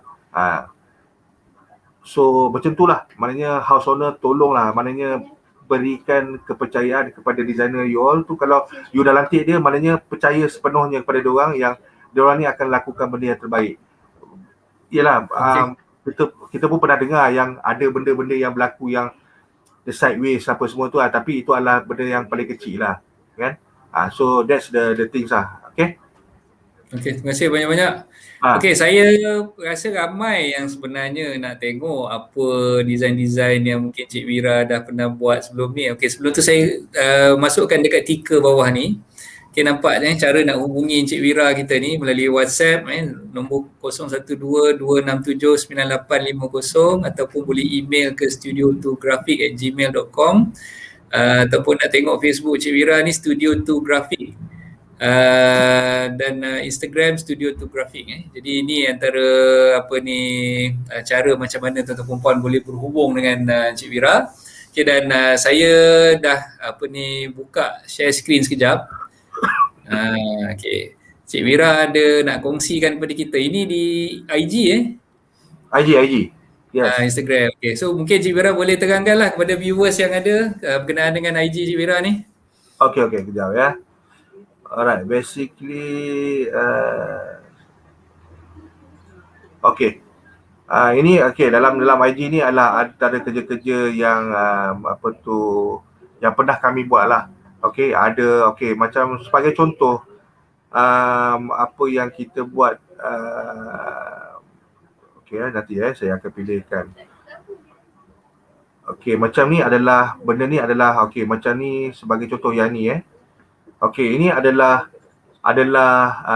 3D, maknanya yang kita panggilkan visualization, which is yang mana kita dah pergi melawat satu-satu rumah tu, maknanya kita akan cuba buat proposal. Yang ni adalah ruang dapur lah kan, ruang dapur, which is maknanya kita dah advise dan kita dah gunakan 3D untuk kita menaikkan at least supaya owner tu dapat tengok, oh macam ni, at least akan keluar dia punya dapur dia, maknanya the colours apa semua so ni sebenarnya 3D, dan yang ni adalah our current project, which is yang mana kita tak start, belum start lagi untuk the cabinetry work, kita baru buat the wet work punya kerja. InsyaAllah benda ni akan di share kemudian lah bila dah siap. Dan rumah ni adalah harus disiapkan sebelum raya lah. Alright. Saya cuba carikan yang mana yang kita buat before and after, ada tak dalam ni untuk kita tengok. Sekejap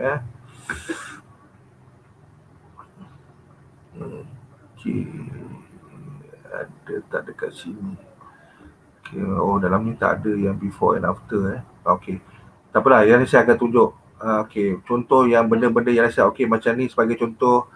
Ini adalah salah satu projek kita orang yang dah disiapkan di Kuala Lumpur di Gombak. Ini adalah dipanggil sebagai laundry cabinet, which is yang mana boleh dimuatkan stack of the washing machine dengan washer. Dalam satu kata maknanya bertutup, maknanya kita dalam cara langsung kita tak nampak lah washing machine tu. This is a material yang saya cakap antara material-material yang agak mahal untuk digunakan. Dipanggil sebagai spray paint. Spray paint maknanya dia lah, penggunaan dia adalah dia punya finish tu adalah spray, maknanya spray dan dia adalah dia punya internal car case dia tu adalah kotak dia tu adalah menggunakan kayu blockboard. So which is benda ni adalah lebih tahan digunakan untuk penggunaan di ruang basah, sebagai contoh tempat laundry, kitchen, wet kitchen. Ini antara barang-barang yang tahan untuk digunakan di dalam kawasan-kawasan basah. So ni laundry cabinet lah, laundry cabinet so lagi antara ni lagi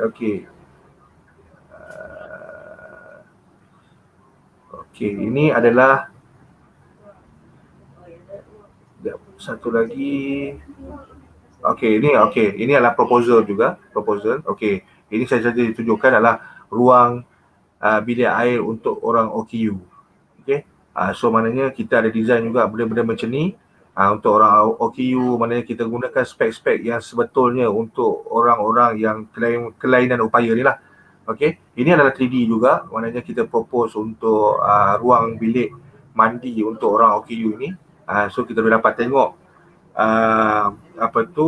aksesori untuk orang OKU ni kan, untuk pemegang dia punya dia punya holder, dia punya pemegang untuk dia nak duduk di atas dia punya tandas and then penggunaan material yang lebih efisien supaya benda ni tak licin apa semua more towards matte punya material finish. So ini adalah bilik air yang tengah kita buat juga untuk disiapkan selepas raya, insyaAllah.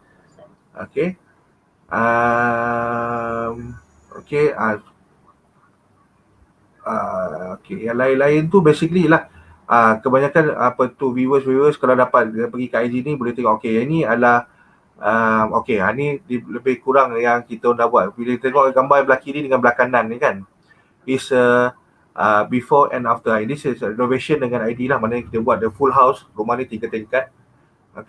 Rumah 3 tingkat, maknanya daripada yang kita propose daripada awal okey, dengan yang dah siap. Yang belah kanan tu kita nampak similarity tu ada dekat situ lah kan.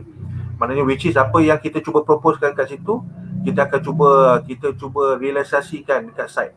Seperti mana yang kita propose lah. Okey. Ini site di Gombak juga. Okey, rumah 3 tingkat, link house. Rumah 3 tingkat dan kita buat semua sekali. Rumah ni major renovation lah. Mengambil masa lebih kurang 8 bulan, termasuk dengan masa tu kita PKP. Masa tu. Jadi kita kena stop disebabkan oleh PKP sekejap. Lepas tu kita sambung balik lebih kurang 10 bulan termasuk PKP. Okey, rumah ni dah selesai disiapkan. Kalau dia punya internal dia tu, okey, ni antara internal rumah dia. Okey, tangga dia, tangga kaca dengan lantai kayu.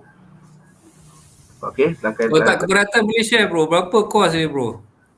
Okey, rumah ni secara total overall rumah ni sahaja termasuk dengan solar panel semua. Rumah ni kira mana boleh dikatakan antara rumah fully renovation major yang kita orang buat. Keseluruhan rumah ni anggaran lebih kurang 650,000. Boleh beli sebuah rumah lagi Dah super harga sebuah rumah dah macam ni. Tapi benda ni sebeja lah, mana daripada A to Z, daripada floor to ceiling, semua benda ni kita touch everything. Rumah ni kita buat depan, belakang, lepas tu dalam tu every inch of the area kita buat rumah ni. So dan pemilihan lepas tu owner ni agak cerewet dengan pemilihan material. Pemilihan material pun dia nak gunakan material yang terbaik yang ada dalam market atau yang terbaik. So kita buat pemilihan yang terbaik untuk dia lah. Everything lah, maknanya daripada segi tiling, dari segi kayu yang kita guna, kaca yang kita guna, apa semua benda tu antara yang terbaik ada dalam pasaran. Tengok dia punya finishing pun cantik lah. Memang lain rumah biasa kan. Tangga dia okey, nanti saya akan tunjuk lagi ada part-part daripada dalam rumah dia. Okey, this is also salah satu daripada internal rumah dia. Okey, dia punya rak kasut dia. Okey.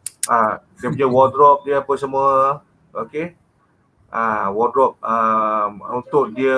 untuk suami, wardrobe satu bilik untuk wardrobe suami, satu bilik untuk wardrobe isteri. Dia super link rumah ni. Dia boleh dikatakan super link. Super link. 3 tingkat rumah ni. Which is yang mana rumah ni ada berapa bilik 1, 2, 3, 4, 5 bilik. Oh, besar. 5 bilik. Besar rumah ni, 5 bilik. So iaitu adalah wardrobe rumah dia. Dengan dia punya shoe cabinet. Dia ada satu display shoe cabinet untuk kasut-kasut dia lah. Yang berlampu atas tu. Okay. Alright, so ada lagi tak? Saya tengok nanti saya tengok yang mana lagi part rumah. Okay, ni adalah dia punya master bath dia. Dah terlebih tengok apa macam hotel lah.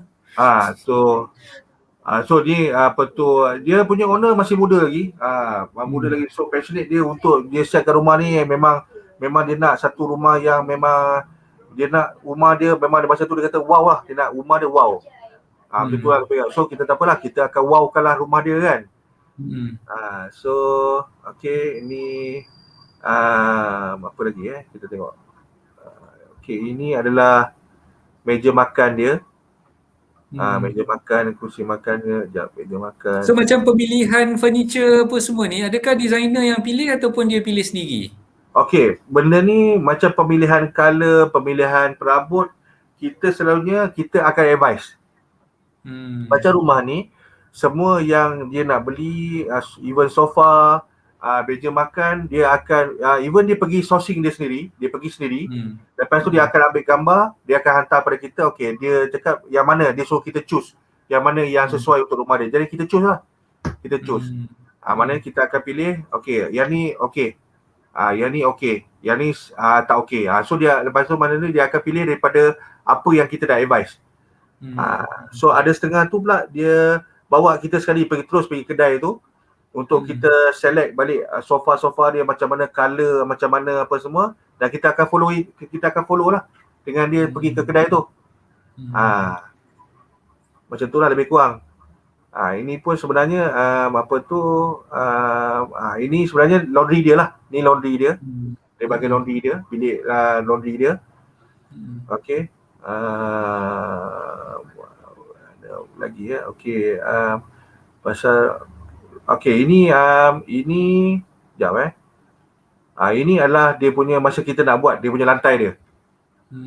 Dia timber flooring Dia timber flooring. Dia timber flooring yang ni kita panggil as a chevron pattern. Okey, chevron pattern yang mana kita tengah setting tu masa tu untuk kita nak pasang satu rumah daripada tingkat bawah sampai tingkat atas flooring kayu ni lah. Maknanya kita buat ni pattern dia. Okey. So mana ni untuk pattern ni memang agak mahal pasal kayu-kayu ni banyak wastage. Dia akan potong mengikut angle yang kita nak. Okay. So this is lantai rumah dia lah. Ni masa tengah dalam construction lah ni. Ada lagi yang masa kita tengah construction macam ni rumah dia tengah construction. So dekat luar dia pun kita gunakan kayu. Dekat tepi tu kan. Maknanya kita yang ni memang macam saya cakap tadi lah, benda ni rumah ni major renovation lah. Boleh dikatakan major renovation yang terbaru, yang latest yang kita siapkan lah. Itulah tuan-tuan bila gunakan interior designer, gunakan pakar dalam buat renovasi dan buat dekorasi ni nampak lain tau tuan-tuan. Kita nak buat sendiri, kita mungkin idea kita terhad untuk salah satu benda je, kita nampak benda tu macam tu kan, tapi interior designer ataupun yang dah memang berpengalaman macam Cik Wira ni, dia nampak benda tu dari banyak sudut. Bukan tengok satu sudut saja, banyak sudut yang dia boleh nampak dekat situ. Jadi bila dia advice tu, insyaAllah kalau kata rumah nak wow factor, macam ni keadaannya, macam mana nak dapatkan rumah wow factor tu, dia boleh suggest, okay, gunakan material ni, gunakan apa semua kan. So macam orang yang ada budget macam owner rumah ni, tak adalah risau sangat sebab budget dia memang dah ada kan. Betul. So dia punya kata apa, end result dia tu memang kita boleh nampak lah dia punya perbezaan tu macam mana. Tapi itulah saya nak tunjuk macam ni, macam even bukannya kita ni orang kata ini diorang ni kontraktor ni cuma layan-layan orang-orang kayangan je, tak. Okay, kita ni untuk yang nak buat dapur saja pun kita buat juga. Kita tak menghampakan orang-orang yang bisya-bisya. Yang bisya-bisya kan, tak ada. Kita buat semua. So ini salah satu yang kita buat dekat satu klien ni. Dia cuma nak buat kabinet dapur dengan kabinet kasut. Okay. So kita buatkan juga, tak ada masalah. Ni hasil dia. Maknanya kita buat walaupun benda tu skill kecil, skill besar, kita tetap akan buat juga. Tak ada masalah. Jadi macam ni ini dia hasil dia juga. Samalah. Maknanya kita gunakan barang-barang yang kita cari pun yang kualiti lah, yang kualiti. Macam mana, walaupun dia murah sikit tapi kita still gunakan yang kualiti lah. Tak adalah kita gunakan tile yang grade C, grade D, tak. Kita cuba advise, cuba dapatkan yang terbaik untuk owner lah. Kan? Okay, so maknanya viewers kalau nak go for it lagi apa ada di dalam kita orang punya IG ni. Okay, boleh go through, ada boleh yang follow IG. Yang ada yang dah siap, ada 3D, ada yang proposal. Ada je yang dalam tu yang dah siap pun ada. Boleh tengoklah. Kalau ada apa-apa pertanyaan, insyaAllah saya boleh jawab. Boleh hantar email ataupun WhatsApp pada saya lah. Saya keluarkan lagi sekali cara nak contact Cik Wira ni. Ni dia punya nombor telefon. Boleh WhatsApp Cik Wira ataupun nak emailkan ataupun nak tengok Facebook dan juga IG dia pun ada dekat situ. Okay, so sekarang ni kita dah sampai ke penghujung sebenarnya. Saya nak jemput tuan-tuan perempuan, kalau misalnya kata ada soalan-soalan yang ingin diajukan kepada Cik Wira, boleh masukkan di ruangan komen supaya kita bolehlah highlightkan soalan tuan-tuan perempuan tu. Dan kalau misalnya kata ada sebarang kemusykilan yang ingin diajukan kepada saya pun boleh. Tak ada masalah nak bagi saya ke soalan tu ataupun nak bagi kepada Cik Wira. Silakan masukkan di ruangan komen. Kita bagi lebih kurang 5 minit. 5 minit untuk sesi soal jawab. Sebab masa diam tak diam bro, dah 1 jam setengah dah kita bersiaran secara live. pada Itulah, pagi dan ni. kali kena buat panjang sikit lah kot. Itulah. Tak apa, lepas ni kita buat lagi sesi ni. Ini bukan the first time je bro. Lepas ni ada lagi insyaAllah. Boleh, Kita akan insyaAllah. panggil lagi untuk perkongsian bersama dengan saudara Wira kita. Dan insyaAllah lepas-lepas ni kalau tuan-tuan perempuan ada pertanyaan nak direct dengan Cik Wira, boleh contact je. Nombor telefon Cik Wira pun ada kat situ. Okay, saya baca je komen-komen yang masuk ni. Oh, okay. Mas pun baru join ni. Waalaikumsalam Mas. Terima kasih. Ni siapa ni? Walaini Shazli. Hebat designer ni. Ikhlas bekerja. Terus berjaya. Allah permudahkan urusan. Amin. InsyaAllah. Amin. Okay, so ada ke soalan-soalan? Saya bagi masa sikit. Puan Walani tu previous punya klien. Terima kasih Puan Walani. Okay. Terima kasih banyak-banyak Puan Walaini Tu satu kata apa testimoni daripada Puan Walaini yang dah pernah menggunakan khidmat studio photography. Okey, adakah soalan-soalan yang ingin diajukan? Silakan. Okey, sambil-sambil tu nak tunggu soalan tuan-tuan perempuan masuk ni, kita boleh kata apa war-warkan sikit Saya nak kongsikan pada tuan-tuan perempuan yang mungkin baru mengenali saya, yang belum lagi pernah tengok saya live sebelum ni. Ada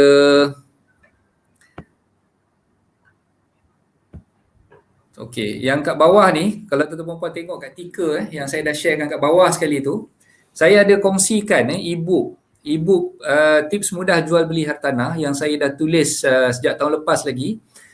Secara percuma kepada tuan-tuan perempuan yang ingin mendapatkan khidmat nasihat guaman, terutamanya bagi mereka yang ingin membeli rumah buat kali yang pertama. Tuan-tuan perempuan boleh mendapatkan e-book saya secara percuma melalui link yang saya dah letakkan di bawah tu lah. Kalau tuan-tuan perempuan tengok link kat bawah tu boleh nampak. Okay, dan macam mana cara nak dapatkan e-book tu, masuk je ke link tersebut dan boleh masukkan maklumat tuan-tuan perempuan dan tekan button hantar. Dah tekan button hantar tu, nanti maklumat tu akan dapat kepada staff saya. Staff saya akan emailkan e-book saya tu kepada tuan-tuan perempuan lah. So saya tak charge apa-apa, memang percuma je. E-book tu saya dah tulis, ada lebih kurang setebal 60 halaman lah. 60 halaman, jadi boleh kata apa tengok perkongsian saya dalam e-book tersebut. Saya sharekan sebelum, ketika dan selepas tuan-tuan perempuan nak beli rumah. So bagi penjual-penjual rumah apa yang perlu dibuat, bagi pembeli-pembeli rumah apa yang tuan-tuan perempuan perlu faham, semua tu ada dikongsikan dalam e-book saya. Okay, terima kasih banyak-banyak kepada saudara Wira Fashni atas perkongsian panjang lebar pada hari ini. Tak cukup bro sebenarnya 1 jam setengah ni, rasa macam tak puas. Banyak lagi benda yang kita boleh belajar. InsyaAllah dalam masa-masa akan datang ni ada rezeki kita akan berjumpa lagi sekali lah. Tapi masa sangat mencukupi kita. Dah pukul 11.30 dah pun sebab dan bagi mereka yang mungkin pertama kali join sesi FB Live bersama saya Aizat Ismail di Facebook page Johor Land dan juga Hartanah dan Anda ni. Okay, insyaAllah kita akan adakan sesi bersama dengan saya dan juga panelis-panelis undangan saya dalam masa-masa yang akan datang. Dan keep on following FB page Johor Land Berhad, Instagram Johor Land Berhad, dan tuan-tuan perempuan boleh juga mendapatkan maklumat berkenaan dengan projek-projek yang Johor Land sedang promosi sekarang ni di website Johor Land. Okay, saya keluarkan balik website Johor Land punya address tu di bahagian bawah sekali ni. Okay, dan bagi mereka yang mungkin nak dapatkan info-info lanjut berkenaan dengan projek-projek yang di launch oleh Johor Land. Sekarang ni Johor Land tengah mempromosikan Ideal sampai, kalau tak silap saya, dia lanjutkan lagi, bukan sampai hujung bulan April yang lepas tu dah habis kan. So sekarang ni masih dilanjutkan lagi, kalau tak silap saya sampai bulan 6. Yang betulkan saya kalau silap, masukkan di ruangan komen siapa-siapa admin Johor Land tolong bantu saya untuk letakkan ruang komen. Ideal punya promosi ni tak silap saya sampai hujung bulan 6 nanti. Jadi tuan-tuan perempuan boleh dapatkan banyak perks daripada Johor Land Berhad, kita punya penaja untuk siaran live kita ni, dan boleh dapatkan further info daripada Facebook page dan juga website Johor Land Berhad tersebut. Okay, so itu saja perkongsian daripada saya. Terima kasih banyak-banyak bro atas kesudian bersama-sama dengan kita kita pada pagi ni. Jangan serik, jangan rasa macam apa ni, lepas ni kalau kena panggil lagi tak nak lah pergi kan. So jangan rasa macam tu. So insyaAllah First kalau time dia rasa kedua debar first time dia. Lepas ni ingat okey je kau panggil lagi. Okay, so sebab apa ni, awal-awal tu masa saya nak jemput Cik Wira ni pun saya risau juga, sebab Cik Wira ni saya tahu dia orang yang sibuk. Malam tadi saya cuba nak contact dia pun selepas tarawih pukul 10 lebih baru dapat cakap dengan dia. So dia kata, bro jangan tak jadi bro, pagi ni pukul 10 kita kena live. Okay, tak apa, no problem, insyaAllah pagi ni boleh. Alhamdulillah, saya pun rasa lega. So saya rasa macam, oi okay lah bila dapat, saya rasa bersyukur sangat-sangat bila dapat jemput kawan saya ni. Memang saya tahu orang yang sangat sibuk. Dan tuan-tuan puan patut rasa berterima kasih lah kepada Cik Wira kita sebab dia sudi bersama-sama kita pada begini. Okey, ni Johor Land dah komen dah ni. Ya betul, sehingga 30 Jun 2021. Okey, terima kasih banyak-banyak pihak admin Johor Land. Okey, jadi promosi ideal sampai 30 Jun 2021. Jadi tuan-tuan puan yang ingin berurusan untuk membeli rumah daripada pihak Johor Land Berhad, boleh berhubung dengan hotline Johor Land 019-711-2692. Ataupun tuan-tuan puan boleh terus ke website Johor Land www.jland.com.my. Okay, so itu sajalah perkongsian daripada kami untuk pagi ni. Yang mana yang baik itu datang daripada Allah, yang mana yang kurang baik itu datang daripada kelemahan diri kami sendiri. Okay, dan jangan lupa tuan-tuan puan 10 malam terakhir Ramadan ni kita kejar sama-sama, kumpulkan pahala sebanyak yang mungkin. Yang kita niatkan untuk buat segala perkara yang kita lakukan itu kerana Allah SWT, nak dapatkan keredaan daripada Allah, dan insyaAllah kita dipertemukan dengan malam Lailatul Qadar. Okay, so itu doa saya untuk semua, insyaAllah. Okay, so itu saja. Assalamualaikum warahmatullahi taala wabarakatuh. Terima kasih. Waalaikumsalam.